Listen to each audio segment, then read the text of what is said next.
আসছে নতুন ধারাবাহিক তিলোত্তমা যমজ বোনের গল্প নিয়ে। বিস্তারিত জানতে চ্যানেলটিকে সাবস্ক্রাইব করে সম্পূর্ণ ভিডিও দেখতে থাকুন। আমরা কথা ধারাবাহিক শেষ হওয়ার পর চেয়েছিলাম সুস্মিতা সাহেব যেন একসাথে ধারাবাহিক করে, কিন্তু সাহেব গঙ্গা ধারাবাহিক করায় সুস্মিতা নতুন ধারাবাহিক করতে চলেছে সাহেবকে ছাড়া, যে ধারাবাহিকের নাম তিলোত্তমা।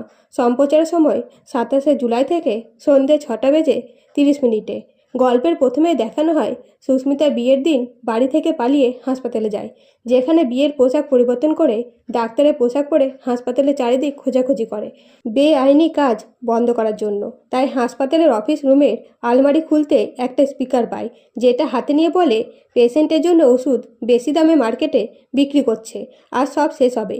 এই বলে কতগুলো ফাইলে রাখা কাগজপত্র ছবি তোলে। সেই সময় কয়েকজন গুন্ডা আসতে তিলোত্তমা সেখান থেকে পালিয়ে আলাদা রুমে যেয়ে নিজের যমজ বোনকে ফোন করে, যে পেশায় ডান্সার। তাকে ফোন করে বলে আমাকে ওরা মেরে ফেলবে, আমাকে বাচ্চা। তখন যমজ বোন বলে কে মেরে ফেলবে তোকে? সেই সময় গুন্ডাগুলো ডাক্তার সুস্মিতাকে দেখে ফেলে পেছন করতে করতে ছাদে নিয়ে যায় এবং শেষমেশ ডাক্তার ছাদ থেকে পড়ে যায়। অন্যদিকে ডান্সার সুস্মিতা বোনের ওপর হওয়া প্রতিশোধ নিতে রাতের বেলা একাই সমস্ত গুন্ডাদের মেরে বিয়ের অনুষ্ঠানে যেয়ে পৌঁছায়। তো বন্ধুরা, তিলোত্তমা দেখতে আগ্রহী তো অবশ্যই কমেন্ট করে জানাবেন আপনাদের মতামত। ধন্যবাদ।